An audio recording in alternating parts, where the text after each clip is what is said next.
Tugasku menemanimu.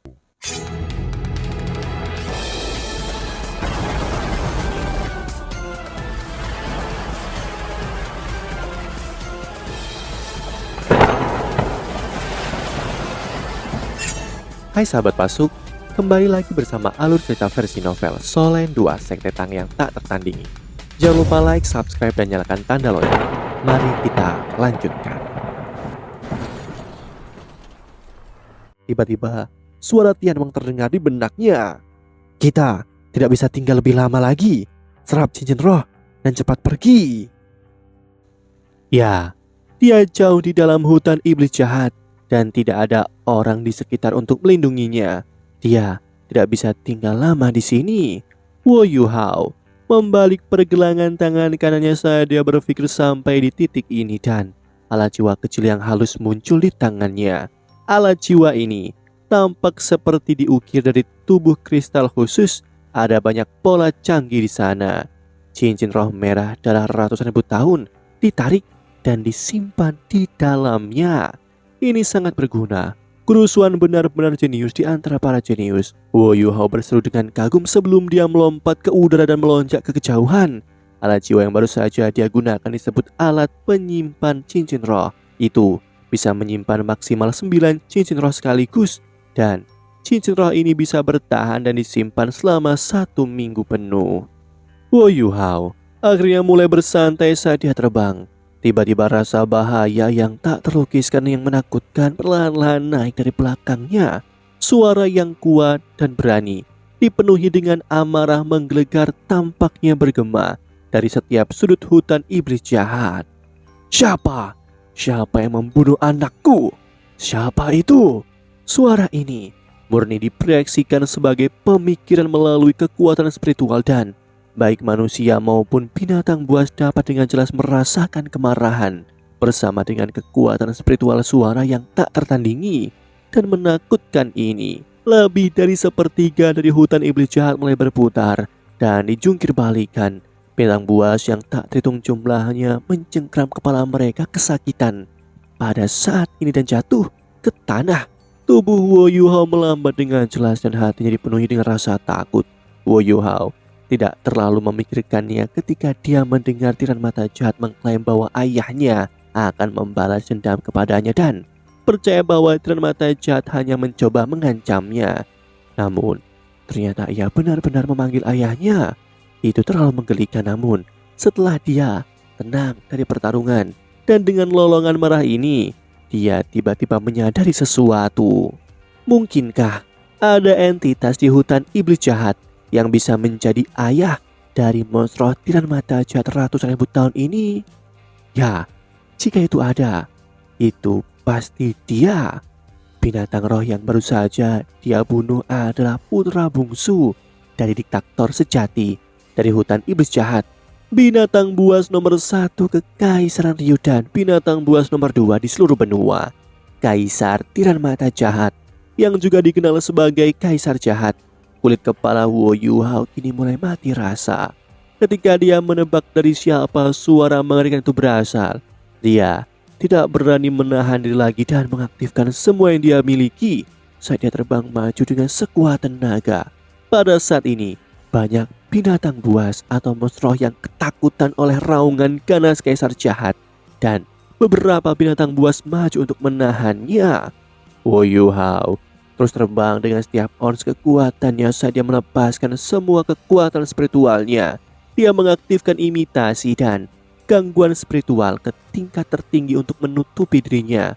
Harapannya yang kuat adalah bahwa kebangkitan kaisar jahat membutuhkan proses dan bahwa itu tidak dapat mengunci dirinya begitu dia terbangun.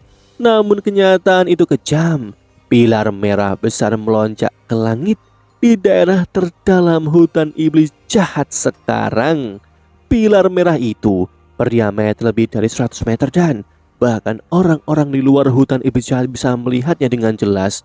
Pilar besar menembus awan dan menodai segala sesuatu di sekitarnya dengan warna merah darah. Awan berangsur-angsur menyebar dan mengungkapkan mata merah darah yang sangat kuat. Mata merah darah ini menggantung ribuan meter di langit saat memandang ke bawah. ke hutan iblis jahat dan suara kuat dari sebelumnya terdengar sekali lagi. "Nak, anakku, di mana kau?" Seruan ini mengandung undulasi spiritual yang sangat aneh dan menyeramkan. Undulasi ini turun ke hutan dari ribuan meter di langit dan meluas keluar dengan wilayah inti hutan iblis jahat sebagai pusat gempa. Undulasi spiritual mencakup area efek yang semakin besar, hampir 2/3 dari seluruh hutan iblis jahat. Wo Yuho melarikan diri dengan kecepatan luar biasa, tapi dia masih jauh dari melarikan diri dari efeknya.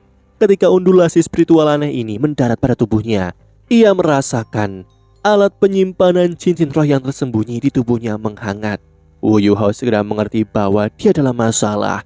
Kaisar Tiran Mata Jahat tidak dapat secara instan menemukan lokasi di mana putranya meninggal, tetapi ia menggunakan seruan yang didakwa dengan undulasi spiritual untuk menemukan undulasi spiritual Tiran Mata Jahat yang berusia 100.000 tahun yang dia bunuh. Wu Yuho telah memurnikan roh Tiran Mata Jahat itu, tetapi cincin roh yang ditinggalkannya masih mengandung beberapa gelombang spiritual. Wu Yuho hampir tidak punya waktu untuk merencanakan atau memikirkan apapun ketika mata takdir di antara kedua alisnya menyala. Roda cahaya di belakang kepalanya berkilau sekali lagi. Di saat berikutnya, mata merah darah raksasa di langit tampak membias sebagai pilar merah darah yang 100 meter melintas ke bawah dari beberapa ribu meter di langit.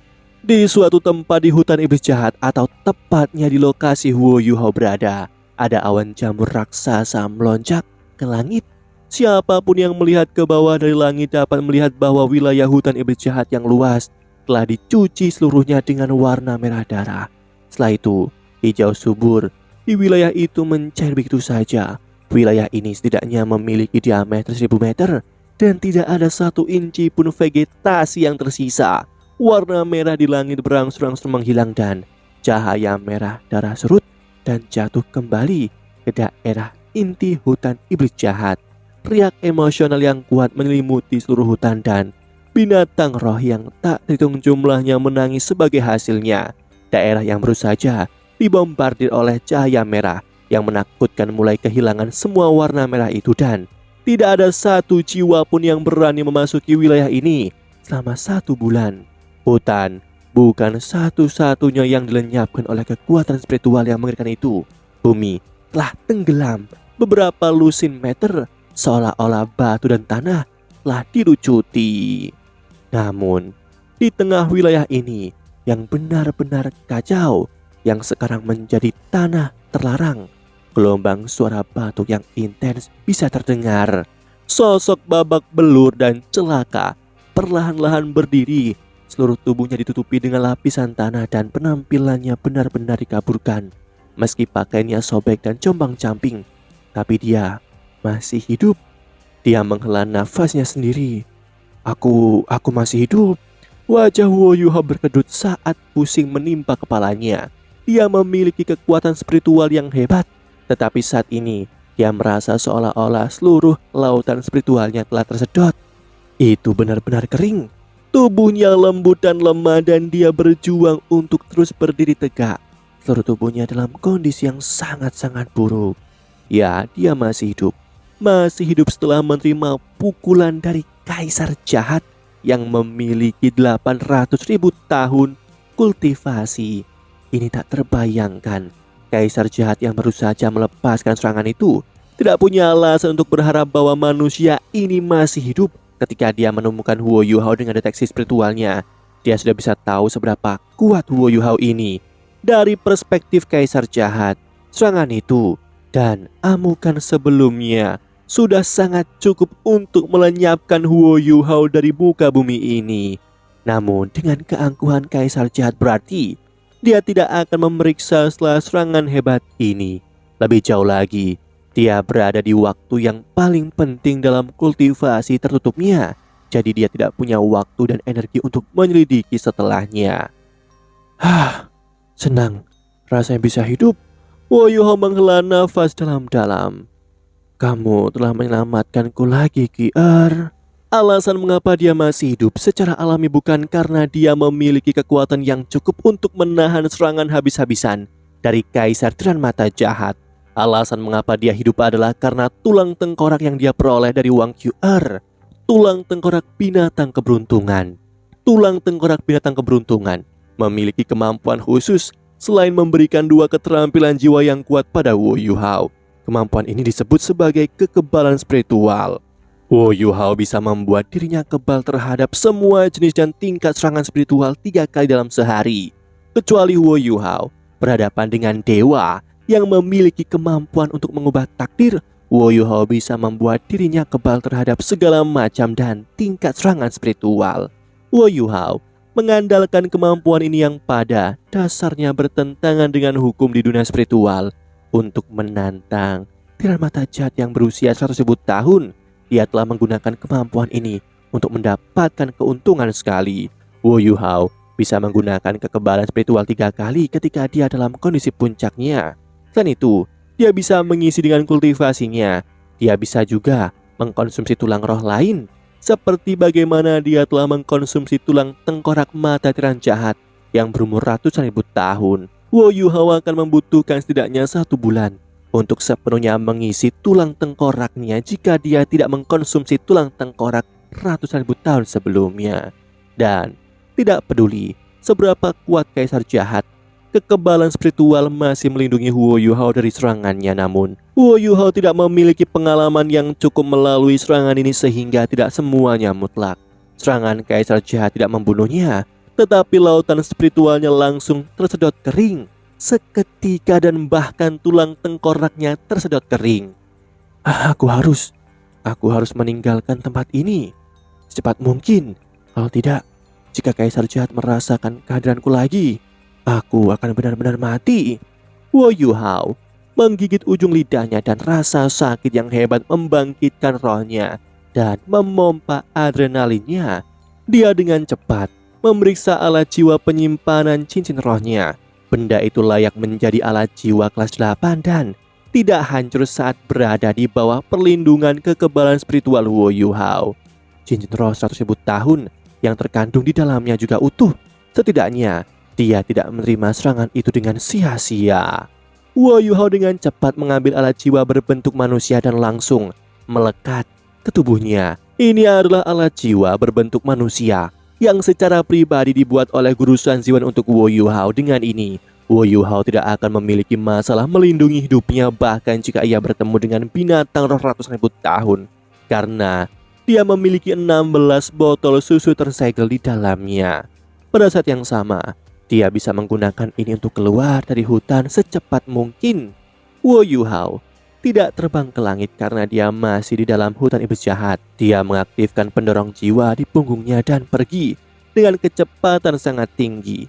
Tujuannya sekarang adalah untuk meninggalkan hutan secepat mungkin dan kemudian menemukan tempat yang aman sehingga ia dapat menyerap cincin roh ketujuhnya. Cincin roh dari Tiran Mata Jahat yang berusia 100.000 tahun dan menjadi sage jiwa sejati.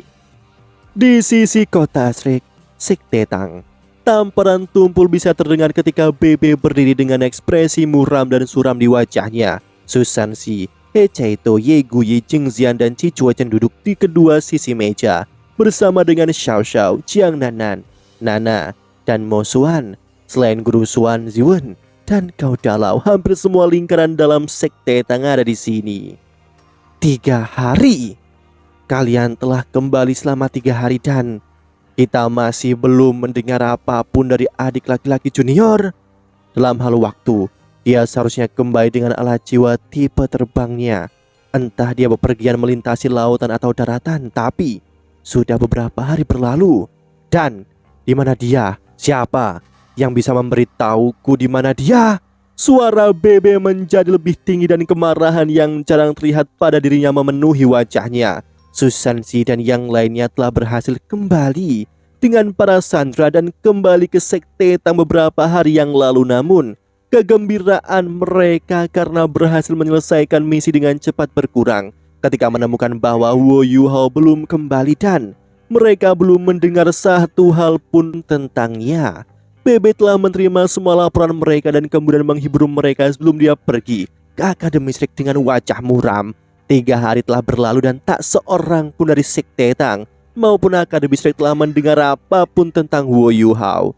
Untuk Sekte Tang, setiap sandera yang diselamatkan tidak sepenting Wo Yu Hao. Ini juga sama untuk Akademi Strike. Apa yang bahkan lebih tidak menguntungkan bagi mereka adalah bahwa Kekaisaran Ryu telah meningkatkan pemantauan dan pengawasan mereka di 3 kekaisaran asli benua Dolo, serta di Akademi Strike yang telah menyelamatkan para sandera dan terus mengirim tentara demi tentara menuju perbatasan.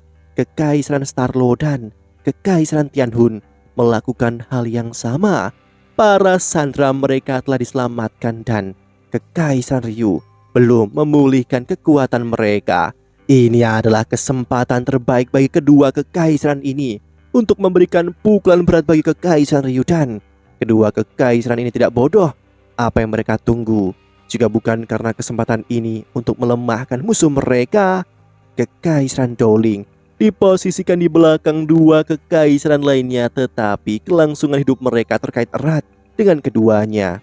Kekaisaran Doling telah mengerahkan pasukan besar dengan 7 Feng Hao Dolo menuju perbatasan mereka, dan perang besar bisa pecah dalam waktu singkat. Dalam keadaan seperti ini, baik Akademi Strike dan Sekte Tang akan memiliki waktu yang sangat sulit jika mereka ingin mengirim seseorang ke Kekaisaran Ryu untuk mencari Wo Yu Hao. Karena itu, mereka hanya bisa memilih untuk menunggu. Mereka telah menunggu selama 3 hari dan hari-hari ini berlalu tanpa ada berita tentang Wo Yu Hao. Mulai dari saat Susansi dan yang lainnya berpisah dari Wo Yu Hao, 8 hari telah berlalu dan amarah yang telah ditekan oleh Bebe di dalam hatinya akhirnya meletus tak terkendali lagi. Bebe tidak menyebutkannya secara jelas, tetapi semua orang mengerti bahwa keputusan Wo Yu Hao untuk kembali ke kota matahari terbit sehingga dia bisa membantu Nan QQ menyelamatkan Nan Shushu bukanlah keputusan yang bijak. Namun, misi ini empatik dan benar. Bisakah mereka menyalahkan Wo Yu Hao? Jawabannya adalah tidak, karena semua orang akan melakukan hal yang sama jika mereka di posisinya. Susansi memaksakan tawa dan kini berkata, "Kalau saja aku tetap di belakang." Hechaito berkata, "Bagaimana kau bisa tetap tinggal? Kelompok kita di luar mengharuskanmu untuk membawa ke jarak yang jauh, dan siapa yang bisa mengambil alih tugasmu?" Keputusan Yu Hao benar, dan dia mahir menyembunyikan diri. Dia paling tidak mungkin mendapatkan masalah dengan tetap tinggal di antara kita semua. Kita harus percaya padanya dan percaya bahwa tidak ada bahaya yang akan menimpanya. Senior tertua, jangan terlalu khawatir dan tidak sabar serta bingung. Menjadi gugup tidak akan menghasilkan apa-apa, karena kita hanya bisa menunggu. Perbatasan telah dikunci sedemikian ketat, jadi itu normal bahwa adik lelaki junior membutuhkan waktu lebih lama untuk kembali. Ekspresi Bebe sedikit tenang dan dia kembali ke tempat duduknya. "Maaf, aku tidak dalam kondisi pikiran yang benar selama beberapa hari terakhir. Sebenarnya aku yang harus disalahkan untuk masalah ini. Seharusnya aku yang mengikutinya. Adik junior telah melalui begitu banyak kesulitan baru-baru ini, dan Dong-er masih tertidur lelap. Aku benar-benar takut sesuatu terjadi padanya. Jika sesuatu terjadi padanya, bagaimana kita menjelaskannya kepada Dong-er setelah dia bangun? Akademi bahkan lebih khawatir daripada aku, dan Penatua Swan mengirim orang hampir setiap hari untuk menanyakan apakah Wo Yu Hao telah kembali. Wo Yu Hao lebih muda dari kita, tapi dia selalu stabil. Tidak peduli apa yang dilakukan, dia secara alami mengerti bahwa kita mengkhawatirkannya, dan dia akan kembali secepat mungkin jika dia baik-baik saja.